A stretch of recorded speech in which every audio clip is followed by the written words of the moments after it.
नमस्कार, अपना बिहार में स्वागत है आपका। मैं हूं आपके साथ सिरांधा। बुलेटिन में सबसे पहले बात गुजरात में बिहारियों पर हो रहे हमले की।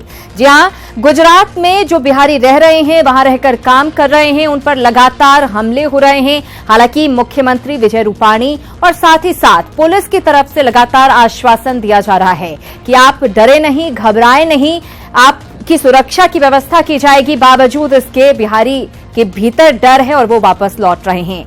तो गुजरात से लगातार बिहारी वापस लौट रहे हैं। कई लोगों को ऐसे जख्म मिले हैं जिन्हें वो ताउम्र शायद ही भुला पाए। इधर इस पर सियासत भी जारी है।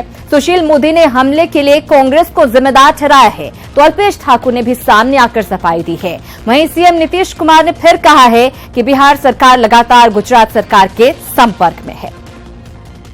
गुजरात से बिहारियों का पलायन जारी। बंद करके कपड़ा खोल के मार रहा है, कपड़ा खोल के मार रहा है, भागो बिहारी, बहुत मारता है। भागो बिहारी, यहाँ कुछ नहीं है, तुम लोग कहीं जाओ अपना देश। आरोप प्रत्यारोप की सियासत भी जारी। असली कांग्रेस को अविलंब अल्पेश ठाकुर जैसे लोगों को जो दूसरे राज्यों के लोगों के प्रति घृणा का भाव या हमला करवा रहे हैं, उन पर कार्रवाई करनी चाहिए। यहाँ के लोगों से भी अपील करूंगा कि अगर प्रधानमंत्री आते हैं, अमित शाह आते हैं, तो उनको भी काला झंडा दिखा के वापस करने का मुहिम कांग्रेस पार्टी चलाएगी, बिहार कांग्रेस चलाएगी। अल्पेश ठाकुर ने क्यों मांगी माफी? देखिए, आप छठ पूजा की आपको बधाई हो, पर आप लोग गए हैं, अगर मेरी वजह से गए हैं और अगर आप लोग चाहते हैं कि मेरी वजह से कोई गलती हुई तो पहले तो मुझे सजा मिलनी चाहिए और मुझे जेल में डालना चाहिए। गुजरात में हिंदी भाषियों पर हो रहे हमलों के बीच बिहारियों के पलायन का सिलसिला जारी है। मंगलवार को भी पटना जंक्शन पर गुजरात से आने वाली ट्रेन में बिहारियों की भारी भीड़ देखी गई। पटना जंक्शन पहुंचे कई लोग गुजरात का नाम लेते ही सहम उठे। हालांकि शरीर पर जख्म के ऐसे गहरे निशान हैं जिसे शायद ही वे भूल पाएं। क्या हालत है वहाँ की? बहुत बुरी हालत है, बहुत बुरी हालत है। पब्लिक को तो देखना नहीं चाह रहा, जहाँ देख रहा वही मार रहा।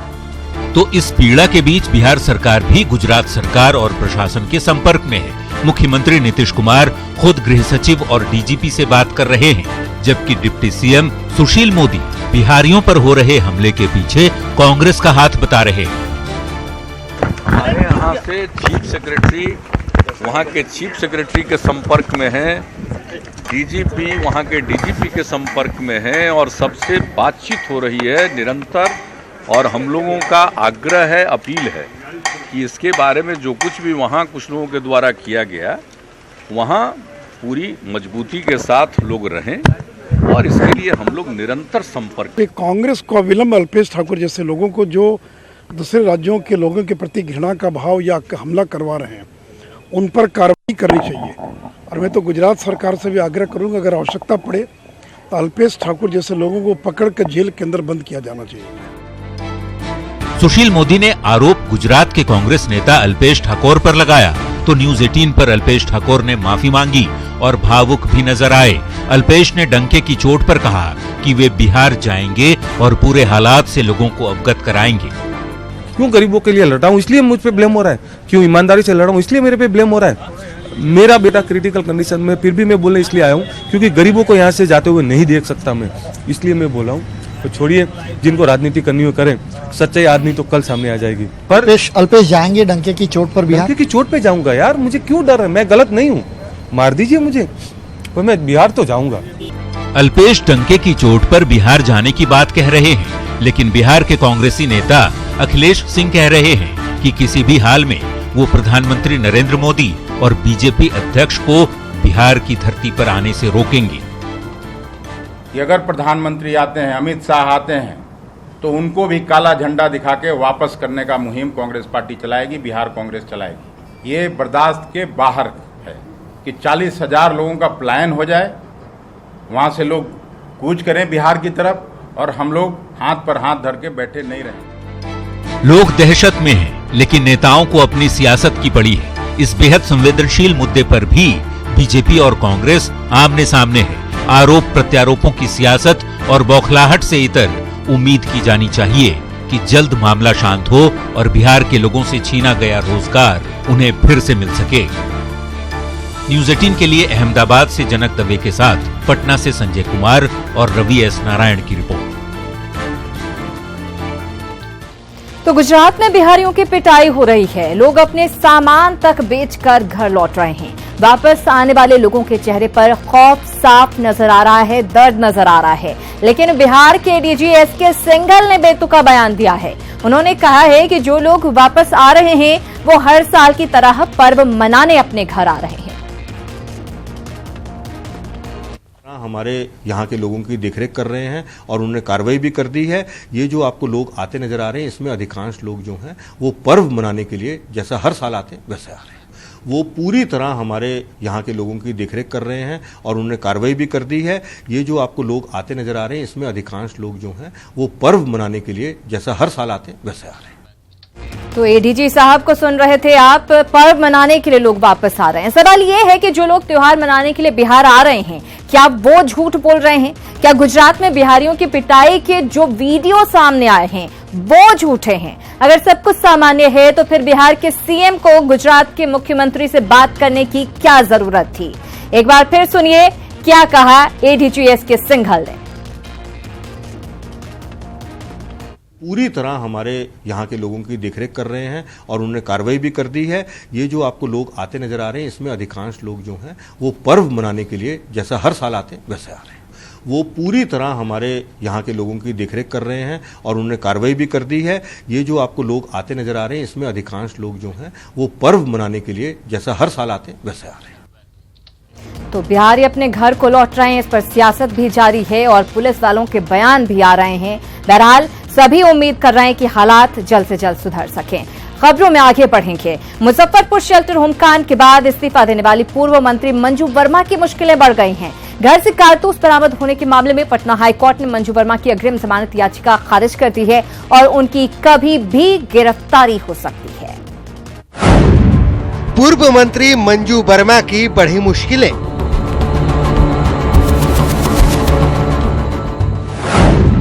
घर से कारतूस बरामदगी का मामला।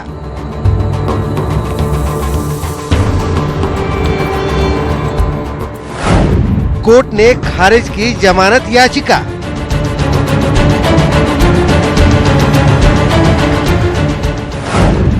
किसी भी वक्त हो सकती है गिरफ्तारी। घर में अवैध हथियार रखने के मामले में पूर्व समाज कल्याण मंत्री मंजू वर्मा की जमानत याचिका हाईकोर्ट ने खारिज कर दी है।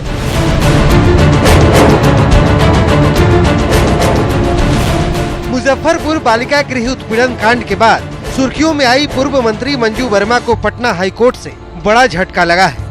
हाईकोर्ट ने पूर्व मंत्री की अग्रिम जमानत याचिका को खारिज कर दिया है। जाहिर है अब मंजू वर्मा की गिरफ्तारी होगी। हालांकि पटना स्थित उनके आवास में ताला लटका है। वहां मौजूद गार्ड तक को पता नहीं है कि आखिर मंजू वर्मा कहां चली गई। कब से नहीं है? 20 दिन से नहीं है। कहां गई है? दरअसल छापेमारी के दौरान मंजू वर्मा के घर से कारतूस मिले थे, जिसके बाद उन पर पुलिस की दबिश बढ़ गई थी। इस मामले में गिरफ्तारी से बचने के लिए मंजू वर्मा ने हाई कोर्ट में अग्रिम जमानत याचिका दाखिल की थी। सभी पक्षों को सुनने के बाद कोर्ट ने फैसला सुरक्षित रख लिया था। अब अग्रिम जमानत याचिका खारिज होने के बाद मंजू वर्मा पर गिरफ्तारी की तलवार लटक रही है। अब आइए एक नजर डालते हैं कि आखिर मामला क्या है। मंजू वर्मा पर अवैध कारतूस रखने का आरोप है। सीबीआई ने 17 अगस्त को मंजू वर्मा के घर छापेमारी की थी। बेगूसराय जिले के चेरिया बरियारपुर स्थित घर पर छापा पड़ा था। सीबीआई को मंत्री के घर से मिले थे 50 कारतूस। चेरिया बरियारपुर थाने में दर्ज कराया गया था केस। जांच में बरामद हुए सभी कारतूस अवैध पाए गए थे। बड़ा सवाल है कि इस याचिका खारिज होने के बाद जो गिरफ्तारी की तलवार है वो सीधी लटक रही है। सबसे बड़ा सवाल है कि आखिर उनकी गिरफ्तारी कब होगी? क्या पुलिस इस आवास में गिरफ्तार करने के लिए घुसेगी? आखिर मंजू वर्मा सवालों से क्यों भाग रही है? मंजू वर्मा के पति चंद्रशेखर वर्मा पर मुजफ्फरपुर बालिका गृह मामले में शामिल होने का आरोप है। मामला सामने आने के बाद से मंत्री के पति गायब है। आरोप है कि चंद्रशेखर वर्मा के ब्रजेश ठाकुर से करीबी संबंध थे। कुल मिलाकर मंजू वर्मा की मुश्किलें बढ़ती दिख रही हैं। न्यूज़ 18 के लिए पटना से रवि एस नारायण की रिपोर्ट। और अब आपको दिखाते हैं पटना पुलिस की कारस्तानी। पटना पुलिस प्रशासन के आला अधिकारी चाहे लाख कोशिश कर लें, लेकिन उनके मातहत काम करने वाले मुलाजिम सुधरने का नाम नहीं ले रहे हैं। इनकी कारस्तानी आए दिन खाकी को बदनाम करती है। ताजा मामला दीघा थाना इलाके का है। दीघा थाने के एएसआई गुलशन कुमार और कुछ पुलिस कर्मियों की शर्मनाक तस्वीर सामने आई है। तस्वीरें आपके सामने हैं। दरअसल दीघा इलाके में एएसआई गुलशन कुमार कुछ पुलिस कर्मियों के साथ पहुंचे। इस दौरान कुछ महिलाएं इनके सामने आ गई। इन महिलाओं को देखकर एएसआई आग बबूला हो गए और अपने साथ ले जाने लगे। पुरुष पुलिस कर्मियों को इन महिलाओं के साथ निपटने का आदेश दिया गया। सिपाहियों को गालियां भी दी गई। पुरुष पुलिसकर्मी ने सारी हदें पार करते हुए महिलाओं को खींचना शुरू कर दिया। पुलिसकर्मियों को इस बात का ख्याल भी नहीं रहा कि इनकी इस हरकत से महिलाओं के निर्वस्त्र होने की नौबत आ गई है। और तो और एएसआई गुलशन कुमार वर्दी के नशे में इस कदर चूर थे कि उनके पांव पकड़ने तक का हुक्म औरतों को दे दिया, महिलाओं को दे दिया। दीघा थाने में तैनात इन पुलिसकर्मियों की यह हरकत तब है जब सरकार से लेकर पुलिस महकमे के आला अधिकारी पुलिस के पीपल्स फ्रेंडली होने का दावा करते नहीं थकते।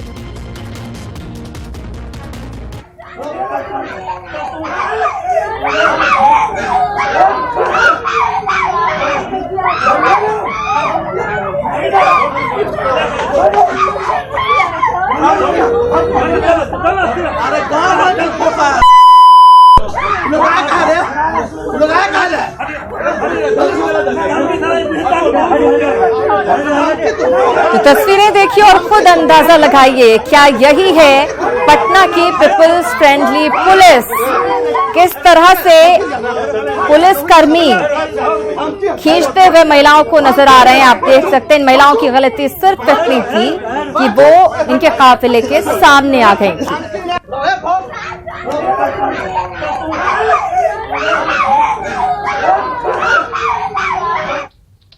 खबरों में आगे बढ़ेंगे। मुंगेर से AK-47 तस्करी मामले के मुख्य आरोपी मंजर आलम की गिरफ्तारी के बाद बिहार पुलिस ने चैन की सांस ली है। अब तक फरार मंजर की गिरफ्तारी के बाद उम्मीद है कि घातक हथियार खरीदने वाले नेटवर्क का भी खुलासा हो पाएगा।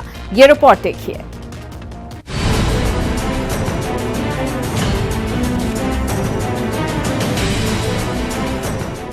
AK-47 तस्करी मामले में अब तक फरार मुख्य सरगना मंजर आलम आखिरकार पुलिस की गिरफ्त में आ ही गया और उसकी गिरफ्तारी हुई है राजधानी पटना से, जहां वो बुद्धा कॉलोनी इलाके में नाम बदलकर रह रहा था। AK-47 तस्करी के खुलासे के बाद सुर्खियों में आए मंजर के पास से मुंगेर मेड पिस्टल भी जब्त किया गया है। गिरफ्तारी के बाद पटना पुलिस अब मंजर से पूछताछ कर अहम सुराग तलाशने में जुटी हुई है ताकि नक्सल और आतंकी कनेक्शन का खुलासा हो सके। मंजर आलम नाम के एक अवैध तस्कर को गिरफ्तार किया गया है। हाल में AK-47 से जुड़ा जो मामला दर्ज हुआ था मुंगेर में, उसमें भी इसकी तलाश की जा रही थी। और पूर्व में पटना जिला अंतर्गत 2014 में एक मामला दर्ज हुआ था जक्कनपुर थाना अंतर्गत, जिसमें एक गाड़ी में कई गोलियां और हथियार की बरामदगी हुई थी। मंजर आलम की गिरफ्तारी मुंगेर पुलिस के लिए चुनौती बनी हुई थी। मंजर पर जबलपुर COD से गायब 50 से 60 AK-47 बिहार और झारखंड सहित कई राज्यों में बेचने का आरोप है। AK-47 सप्लायर गिरोह के मुख्य सरगना की गिरफ्त में आने के बाद अब मामले के और खुलासे की उम्मीद है। अब मुंगेर पुलिस मंजर को रिमांड पर लेने की तैयारी कर रही है। और अगर ऐसा है तो हम उसको रिमांड पे लेके आएंगे और मुझे उम्मीद है कि काफ़ी जानकारियाँ उससे मिलेंगी। और हमारा जो इस मामले का अनुसंधान अभी कुछ बीच में रुका हुआ था, थोड़ा स्लो हुआ था, इसको एक नई गति मिलेगी। पूरे नेटवर्क में एक बहुत ही इम्पोर्टेंट कड़ी है, जिसके माध्यम से ऐसा लगता है कि सबसे ज़्यादा नेटवर्क जो पूरे क्षेत्र में इसी का है आगे सप्लाई करने में। चंद पैसों की खातिर देश की सुरक्षा से खिलवाड़ करने वाले मंजर की गिरफ्तारी के बाद उम्मीद है कि उससे हथियार खरीदने वाले लोग भी बेनकाब होंगे। साथ ही कोल माफिया से लेकर नक्सलियों तक घातक हथियार पहुंचाने वाले नेटवर्क का खुलासा भी हो पाएगा। न्यूज़ 18 के लिए पटना से संजय कुमार और मुंगेर से अरुण शर्मा की रिपोर्ट। खबर बेगूसराय से है, जहां दहेज की खातिर पति ने अपनी पत्नी की गोली मारकर हत्या कर दी। वारदात सिंघौल थाना क्षेत्र के नागदह मोहल्ले की है। बताया जा रहा है कि दहेज में मोटरसाइकिल नहीं मिलने पर पति नाराज था और अक्सर पत्नी के साथ मारपीट किया करता था और आज गुस्से में आकर उसने पत्नी को गोली मार दी। मृतक का नाम रेणु कुमारी है, जिसकी 6 महीने पहले ही शादी हुई थी। वारदात के बाद से ही आरोपी पति चंदन और उसके पिता फरार हैं। पुलिस मामले की तहकीकात में जुटी हुई है।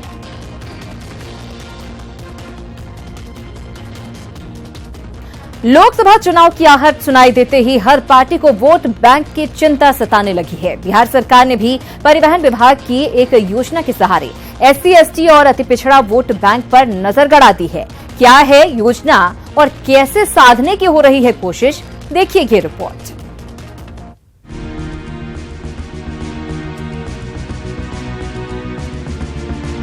बिहार में कुछ सालों में सड़कों का जाल बिछ गया है, इससे कोई इंकार नहीं कर सकता।